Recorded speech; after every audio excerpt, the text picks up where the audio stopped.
Hey everybody, welcome back to my YouTube channel. Today we are going to discuss lesson number 5 or unit number 5 of 504 book. आज जो है हम 504 book का पांचवा chapter discuss करने जा रहे हैं। इसमें फिर से हम 12 जो वर्ड्स है उनको डिस्कस करेंगे और उसके अलावा उनके सिनोनिम्स है और उसके उर्दू मीनिंग्स है इनके। इसके अलावा हम हर एक पर जुमला बनाएंगे, मुकम्मल तौर पर इनको एक्सप्लेन करने की कोशिश करेंगे। इससे पहले हमने 4 चैप्टर्स पढ़े हैं। चार चार चैप्टर्स के लॉन्ग वीडियोस भी मौजूद है और शॉर्ट वीडियोस भी मौजूद है। आज जो है हम 5वां चैप्टर स्टार्ट करने जा रहे हैं। इस चैप्टर का जो पहला वर्ड है वो हमारे पास क्या है? ट्रेडिशन। ट्रेडिशन हमारे पास एक रिवायत को कहते हैं, कस्टम को कहते हैं, प्रैक्टिस को कहते हैं, ठीक है। कल्चर को आप कह सकते हैं, ठीक है। ट्रेडिशन, रवायत, रस्म, और उर्दू में इसका मतलब रस्म, रवायत या रवाज। अंग्रेजी में इसको कस्टम कहते हैं। इट्स आवर ट्रेडिशन, ठीक है, टू वेयर वास्केट। ये हमारा रवाज है या कल्चर है कि हम वास्केट पहनते हैं, वगैरह वगैरह। आप इस तरह के जुमले बना सकते हैं। It's not your tradition, okay. उसके बाद रूरल। रूरल का मतलब है रस्टिक। रस्टिक का मतलब है एक हमारे पास देहाती होता है, एक शहरी होता है। तो रूरल और अर्बन एक दूसरे के अपोजिट वर्ड्स है। रूरल का मतलब है देहाती या दिही, ठीक है। जो सहराई होती है, सहरा होता है, या मतलब शहर से बाहर कोई गाँव टाउन होता है, उसके लिए हम रूरल का लफ्ज़ इस्तेमाल करेंगे, ठीक। टाउन और हमारे पास क्या है? रूरल।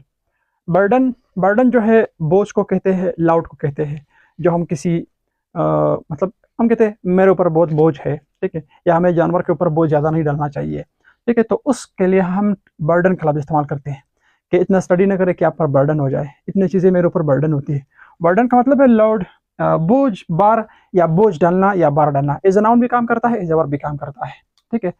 मेजॉरिटी। मेजॉरिटी का मतलब है अक्सरियत। अक्सरियत का मतलब है मोर देन 50%। मतलब एक जगह पर 100 चीज़ें हैं, अगर 50 तक हम गिनती करें, 51 52, तो हमारे पास मेजॉरिटी में आते हैं।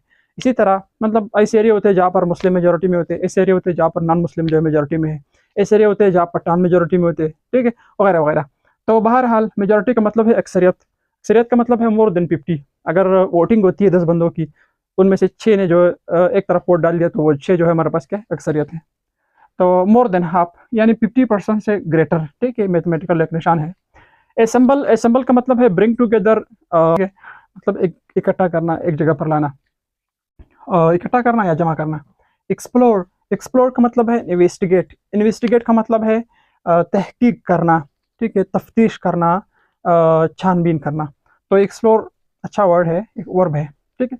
डिबेट। डिबेट एक बहुत वसी वर्ड है। डिबेट जो है हम उसके मायने में भी इस्तेमाल करते हैं, एक मुनाजरा, ठीक है, दो मजहबों के दरमियान, मज़हब के दरमियान मुनाजरा होता है, उसके लिए हम डिबेट का लफ्ज़ इस्तेमाल करेंगे। इसी तरह आपस में डिस्कशन को भी हम डिबेट कहते हैं, ठीक है। तो डिबेट का मतलब है डिस्कशन, बहस करना, मुबाहिसा करना, या बेस मुबाहिसा करना, या हम कह सकते हैं कि मुनाजरा करना। और नेक्स्ट वर्ड है हमारे पास, वो हमारे पास इवेड। इवेड का मतलब है स्केप। स्केप का मतलब है बचना या बच के निकलना, ओके। बहुत इजी वर्ड है। प्रोब। प्रोब का मतलब है इन्वेस्टिगेट। ये प्रोब और एक्सप्लोर, ये दोनों एक जैसे मानिया उर्दू में देते हैं। तहकीक करना, छानबीन करना या तफ्तीश करना। तो चाहे प्रोब हो चाहे एक्सप्लोर हो, एक जैसे अंग्रेजी मानिया भी देते हैं। वैसे एग्जामाइन का लफ्ज़ भी हम इस्तेमाल कर सकते हैं, और भी इसके सिनोनिम शायद होंगे। बहरहाल ये दोनों एक दूसरे के सिनोनिम वर्ड्स हैं। टॉपिक। टॉपिक जो है सब्जेक्ट को कहते हैं, मौजू को कहते हैं। हम आज इस टॉपिक पर बात करेंगे, यानी इस मौजू पर बात करेंगे, ठीक है। आज हम इस टॉपिक पर बात करेंगे, यानी आज हम इसी मौजू पर, हमें एक टॉपिक दिया गया, यानी हमें एक मौजू दिया गया। ऐसे का टॉपिक क्या था? फलाना था, ठीक है। यानी कौन सा मौजू था? ऐसे का फलाना मौजू था उसका, ठीक है। या कोई जहाँ पर प्रोग्राम एक जगह पर होता है, हर प्रोग्राम का एक मजमून होता है, ठीक है। तो उसके लिए हम लफ्ज़ जो है टॉपिक का इस्तेमाल करेंगे।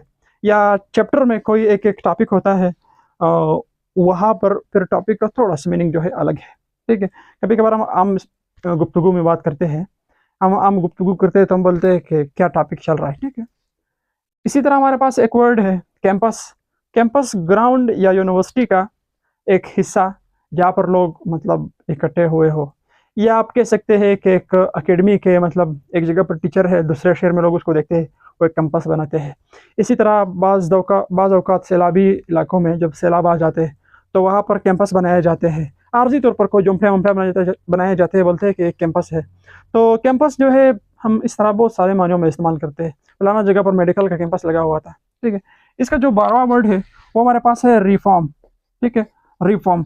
रिफॉर्म का मतलब है मेक बेटर। रिफॉर्म का मतलब है मेक बेटर या टू इम्प्रूव, बेहतर करना। ठीक है, बेहतर करना किसी चीज़ को, तो उसके लिए हम रिफॉर्म का लफ्ज़ इस्तेमाल करेंगे। ये हमारे पास यूनिट नंबर 5 के 12 वर्ड्स है, ये इनके सिनोनिम्स है, और उर्दू मीनिंग जहाँ जहाँ ज़रूरी थी वो मैंने लिख लिए। बहरहाल नीचे भी आसान है, इतना मुश्किल नहीं है। तो मुझे उम्मीद है कि आपको ये यूनिट नंबर 5 समझ में आया होगा। नेक्स्ट इंशाल्लाह हमारा टॉपिक होगा यूनिट नंबर 6।